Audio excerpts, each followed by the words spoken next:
សួស្តីអ្នកទាំងអស់គ្នាថ្ងៃនេះខ្ញុំមកប្រាប់អ្នកទាំងអស់គ្នាពីរបៀបបង្កើត Apple ID និងដោះស្រាយបញ្ហាបង្កើត Apple ID មិនបានផងដែរហើយវីដេអូនេះខ្ញុំនឹងប្រាប់ក្បាច់មួយចំនួនដឹងតែបង្កើត Apple ID បានតែម្ដងឥឡូវហ្នឹងអ្នកគ្នាចូលទៅកាន់ Settings សិនមកដើម្បីយើងទៅដូរភាសានិងដូរម៉ោងដើម្បីយើងបង្កើត Apple ID ឲ្យបានត្រឹមត្រូវចឹងទៅអ្នកគ្នាឥឡូវហ្នឹងអ្នកគ្នាចូលមកកាន់ Settings ហើយអ្នកគ្នាចុចទៅកាន់ពាក្យថា General មកហ្នឹងហើយហើយមកដល់នេះអ្នកគ្នាអូនទៅក្រោមយើងទៅរកពាក្យថា language ឬក៏រូបមូលនេះអ្នកគ្នានឹងចុចលើហ្នឹងមកហើយមកដល់នៅកន្លែងនេះអ្នកគ្នាធ្វើការចុចពាក្យថា add language នេះម្ដងទៀតមកហើយពាក្យ Q ហ្នឹងយើងចុចមកហើយអ្នកគ្នាទៅរកពាក្យថា English ហើយកតុយមាន UK យើងចុចលើហ្នឹងមកអ្នកទាំងគ្នាហ្នឹង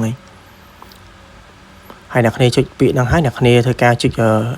UK នៅខាងលើនេះអ្នកគ្នាហ្នឹងចុចកន្លែងហ្នឹងមកហើយអ្នកគ្នាចាំបន្ទុះមកអ្នកគ្នាអាចដាក់ភាសាអង់គ្លេសបានទេឥឡូវនេះយើងធ្វើការចេញទៅក្រៅមកយើងចុចកន្លែងព្រួយខាងលើនេះហើយអ្នកគ្នាចូលដល់កន្លែងដែរអ្នកគ្នា General ដែរហើយអ្នកគ្នាអូសមកក្រោមតិចមកអ្នកគ្នានឹងឃើញពាក្យថា Time នៅកន្លែងនេះហ្នឹងហើយឬក៏រូបឡង់យេហ្នឹងអ្នកគ្ន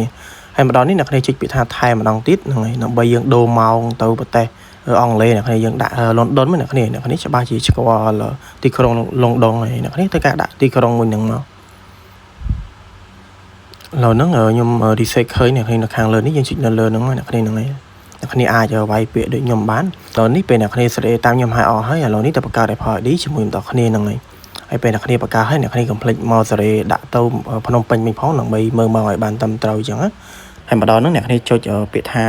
Apple account នៅខាងលើនេះមកអ្នកគ្នារូបផ្លែប៉ោមហ្នឹងយើងចុចមកម្ដងនេះអ្នកគ្នាចុចពាក្យថា Don't have អ្នកគ្នាឡើងពាក្យ QQ ហ្នឹងយើងចុចមកហើយម្ដងនេះយើងចុចកន្លែងលេខ18ឡើងរូបមនុស្សអ្នកគ្នាចុចលើហ្នឹងមកចុចដូចរដងអ្នកគ្នាហ្នឹងហើយម្ដងនេះអ្នកគ្នាធ្វើការដាក់ឈ្មោះអ្នកទាំងគ្នាមកហ្នឹងហើយឈ្មោះខាងលើមួយខាងក្រោមមួយអ្នកគ្នាដាក់ឈ្មោះមិនក៏បានដែរឲ្យតែអ្នកគ្នាឆ្លាញ់ពេញចិត្តអ្នកគ្នាដាក់នៅកន្លែងហ្នឹងមកហ្នឹងហើយយើងឆ្លាញ់ឈ្មោះយើងដាក់មកហើយកន្លែងនេះគឺជាកន្លែង add ខែឆ្នាំកណ្ដាលរបស់យើងអ្នកគ្នាយើងដាក់ពិតក៏បានអត់ក៏បានដែរកន្លែងហ្នឹងហើយអ្នកទាំងគ្នារើសថ្ងៃមកអ្នកគ្នាហ្នឹងហើយកន្លែងនេះយើងរើសខែឆ្នាំនេះយើងចុចកន្លែងហ្នឹងមកហ្នឹងហើយយើងរើសខែរបស់យើងមកអ្នកគ្នាហ្នឹងហើយហើយឥឡូវនេះយើងទាំងអស់គ្នាធ្វើការរើសឆ្នាំម្ដងហ្នឹងហើយយើងរើសមកហ្នឹងហើយឥឡូវនេះអ្នកគ្នារើសឲ្យអស់អ្នកគ្នាធ្វើការចុច continue មកបើសិនជាអ្នកគ្នាអត់ចង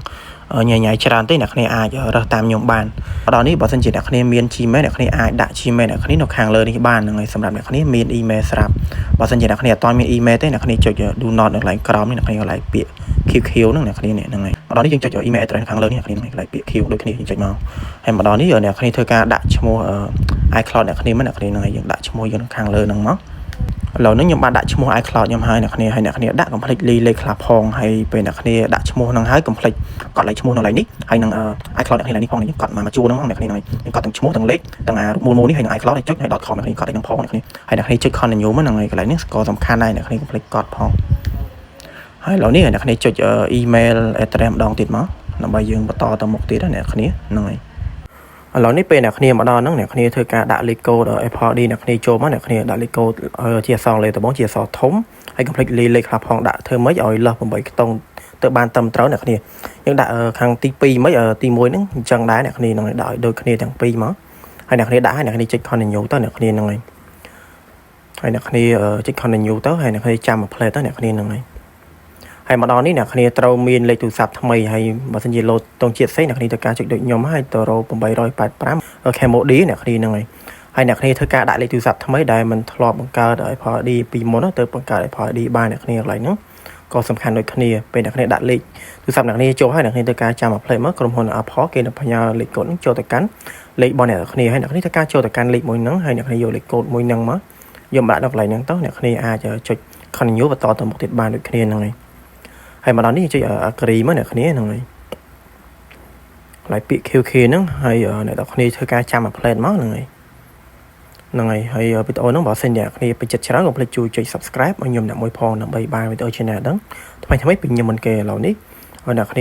ាចាំ apply មកដល់នេះអ្នកគ្នាធ្វើការដាក់លេខកូដទូរស័ព្ទអ្នកគ្នាចូលមកអ្នកគ្នាហ្នឹងហើយវីដេអូនេះខ្ញុំធ្វើរៀងលឿនតិចអ្នកគ្នាសង្ឃឹមថាអ្នកគ្នាមើលខ្ញុំតន់ផងដែរបើសិនជាអ្នកគ្នាមើលអត់តន់ទេអាចសារវីដេអូហ្នឹងផងដែរអ្នកគ្នាហ្នឹងហើយពេលអ្នកគ្នាបង្កើតហើយអ្នកគ្នានឹងបានដល់នៅកន្លែងហ្នឹងហើយឥឡូវនេះយើងចូលទៅកាន់ App Store ដើម្បីយើងដល់កម្មវិធីអ្នកគ្នាហើយមកដល់នេះអ្នកគ្នាចុច continue មកហ្នឹងហើយឥឡូវហ្នឹងខ្ញុំទៅដល់កម្មវិធីមួយសិនអ្នកគ្នាយើងបងប្អូនចូលទៅកន្លែងកៅយិតមកហ្នឹងហើយឬក៏អ្នកគ្នាចូលទៅកាន់ កន្លែងរូប game ឬក៏រូប app ហ្នឹងយើងឃើញស្រាប់តែខ្ញុំចង់ដល់កម្មវិធី Google Chrome អ្នកគ្នាឬក៏ Google Chrome នេះអ្នកគ្នា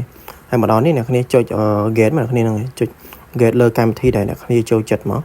ហ្នឹងហើយអ្នកគ្នាចាំផ្លែដែរម្ដងនេះអ្នកគ្នាចុចពាក្យថា install មកហ្នឹងហើយម្ដងនេះអ្នកគ្នាធ្វើការដាក់លេខកូដ Apple ID ដែលខ្ញុំឲ្យដាក់ទាំងដំបូងហ្នឹងហើយអ្នកគ្នាដាក់លេខកូដហ្នឹងអ្នកគ្នាកុំភ្លេចកត់លេខកូដនិង Gmail iCloud អ្នកគ្នាទុកផងអ្នកគ្នាហ្នឹងហើយកន្លែងហ្នឹងសំខាន់អ្នកគ្នាហ្នឹងហើយកត់ទាំងលេខកូដនិង email អ្នកគ្នាផងអ្នកគ្នាហើយម្ដងនេះយើងចុចពាក្យទី2មកអ្នកគ្នាហ្នឹងហើយអ្នកគ្នាចាំ upload មកហ្នឹងហើយបើសិនជា load បែបនេះមានន័យថាយើងនឹង download បានហើយឥឡូវនោះពេលអ្នកគ្នាបង្កើត Apple ID ហើយអ្នកគ្នាកុំភ្លេច share ម៉ោងទៅភ្នំពេញវិញផងហ្នឹងហើយដើម្បីឲ្យទូរស័ព្ទយើងនឹងដើរបានត្រឹមត្រូវវិញអ្នកគ្នាយើងចូលទៅកាន់ពាក្យនឹងដដែលអ្នកគ្នា general ហ្នឹងហើយមកដល់ហ្នឹងអ្នកគ្នាអូសមកក្រោមតិចអ្នកគ្នាមករកពាក្យថាថែមម្ដងទៀតមកហ្នឹងហើយអ្នកគ្នាចុចនៅកន្លែងពាក្យថាថែមម្ដងទៀតហើយអ្នកគ្នាធ្វើការដាក់ភ្នំពេញមកអ្នកគ្នាហ្នឹងហើយនៅខាងលើនេះយើងចុចមកអ្នកគ្នាហ្នឹងហើយភ្នំពេញ Cambodia យើងចុចមកហើយអ្នកគ្នាដាក់នៅកន្លែងហ្នឹងហើយអ្នកគ្នាចុចបើកនៅកន្លែងនេះមួយផងហ្នឹងហើយវីដេអូចែកម្លេចខ្ញុំក៏មានតែប៉ុណ្្នឹងផងដែរអ្នកគ្នាហ្នឹងហើយអូខេបាយបាយអ្នកទាំងអស់គ្នាចាំជួបគ្នានៅវីដេអូចំណេះដឹងថ្មីទៀតអ្នកគ្នាហ្នឹងហើយ